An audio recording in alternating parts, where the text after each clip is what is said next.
ओम शांति। यह बाबा की सेवा के लिए नया चैनल चालू किया है। इस चैनल को सब्सक्राइब करें। ओम शांति। ओम शांति। आज दिनांक 11 अप्रैल 2022 बाबा ने महावाक्य में हम बच्चों को जो शिक्षाएं दी उसके सार का मनन करेंगे। बाबा बोले, मीठे बच्चे, तुम्हारी बुद्धि में सारा दिन सर्विस के ही ख्यालात चलते रहने चाहिए। तुम्हें सबका कल्याण करना है, क्योंकि तुम हो अंधों की लाठी। मीठे बच्चे, तुम्हारी बुद्धि में सारा दिन सर्विस के ही ख्याल चलने चाहिए। तुम्हें सबका कल्याण करना है, क्योंकि तुम हो अंधों की लाठी। अर्थात बाबा आज हम बच्चों को अंधों की लाठी बनने की श्रीमत दे रहे हैं। बाबा कह रहे हैं, तुम कल्याणकारी पिता परमात्मा शिव की संतान शालिग्राम हो। तुम्हारा मेरे साथ भी पूजन होता है और तुम पूज्य देवता बनकर भी पूजे जाते हो। तो सदा यह ख्याल रहे कि तुम सदा अंधों की लाठी बने थे और अब फिर बन रहे हो। तो सर्विस के ऐसे ख्यालात आने चाहिए कि सबका कल्याण हो जाए। जो बच्चे बुद्धिमान होंगे, बाबा की श्रीमत पर चलकर बाबा के ज्ञान का स्वरूप बनकर औरों का कल्याण करने की सेवा करेंगे, वे पूज्य देवी देवता बनेंगे। 16 कला संपूर्ण, सर्वगुण संपन्न, संपूर्ण निर्विकारी बनेंगे। तो यह स्मृति रखना है कि अब बाबा आया है हम बच्चों को लायक बनाने।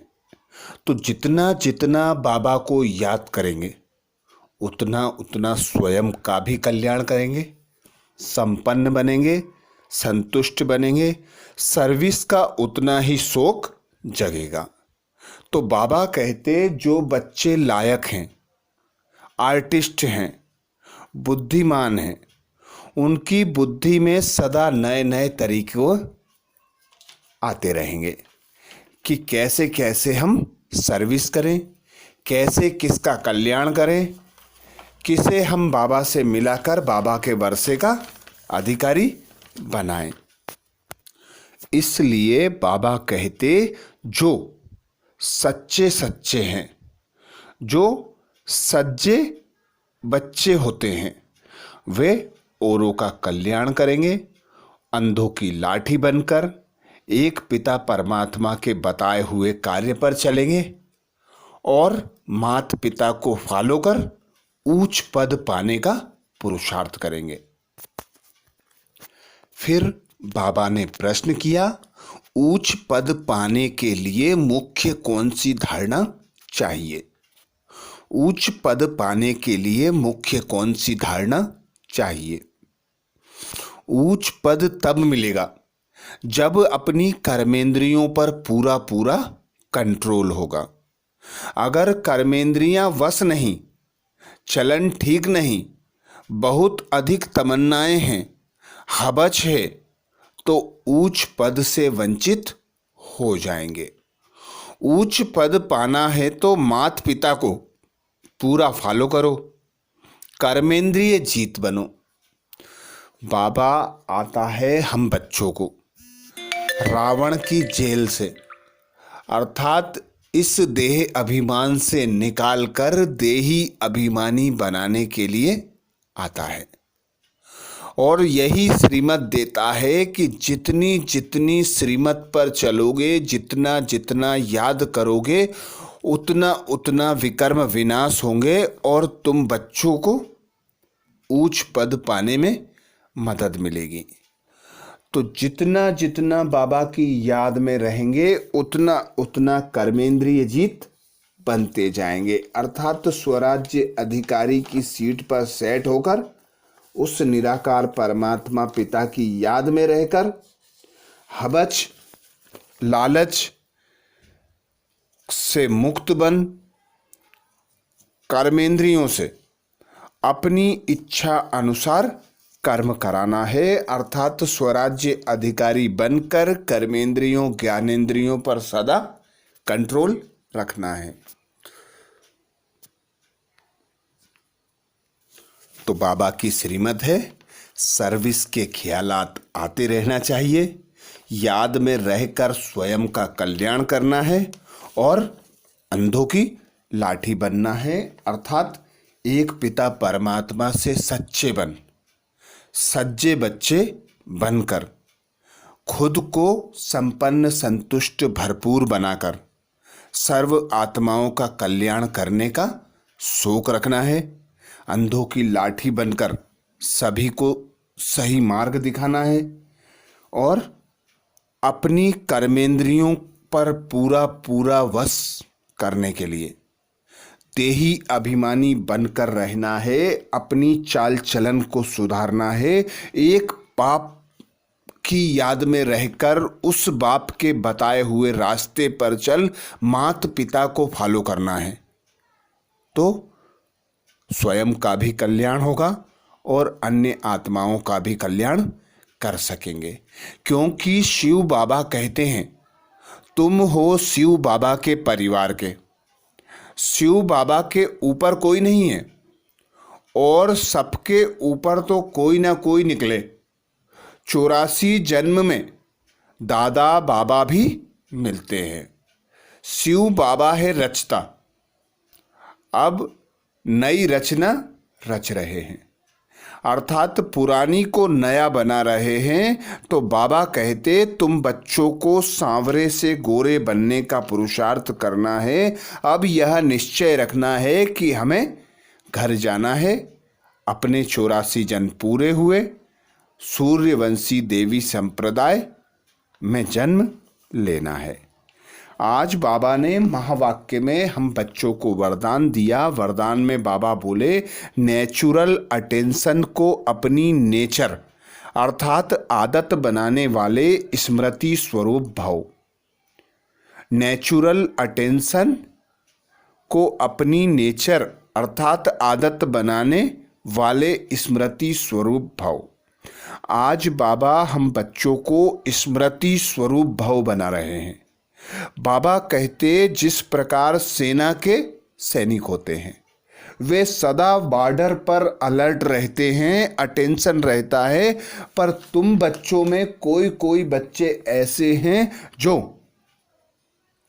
अटेंशन को टेंशन में बदल लेते हैं। कोई भी बड़ा काम आता है तो टेंशन में आ जाते हैं।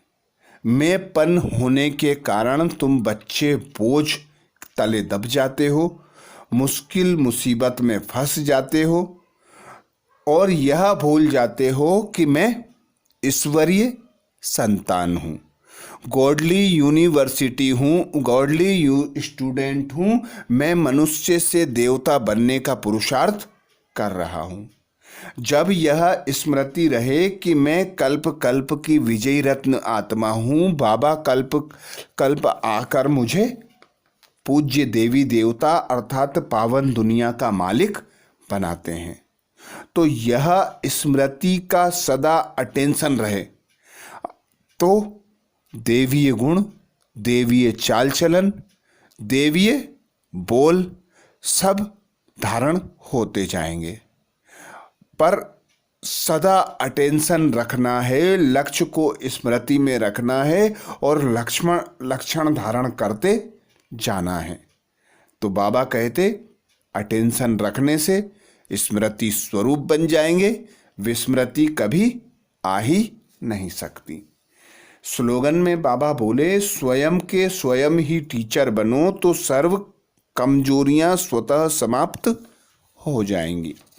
स्वयं के स्वयं ही टीचर बनो तो सर्व कमजोरियां दूर हो जाएंगी।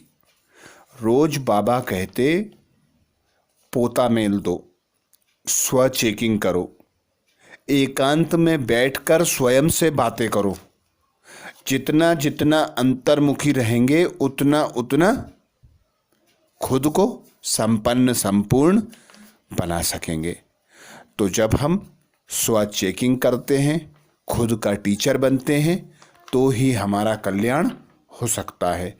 क्योंकि बाबा कहते स्व परिवर्तन ही आधार है विश्व परिवर्तन का। और हम बच्चे बने हैं विश्व परिवर्तन के निमित्त।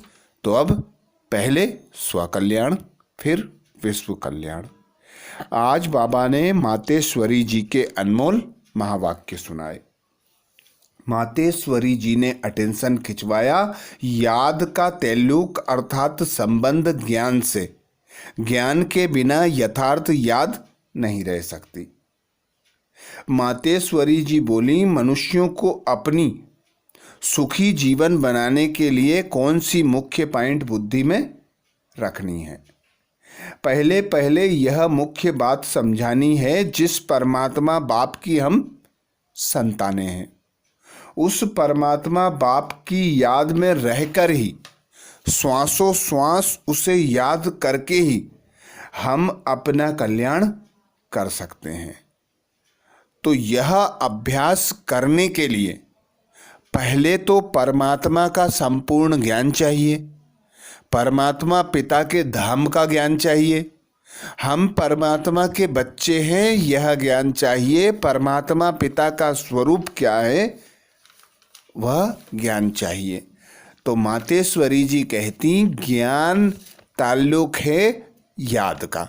याद तुम बच्चों को जब ही ठहरेगी जब तुम्हें परमात्मा पिता का स्वरूप याद होगा, उस पिता के गुण ज्ञान याद होगा, उस पिता का धाम याद होगा, और उसने क्या किया था वो याद होगा, तो ही यथार्थ याद ठहर सकेगी।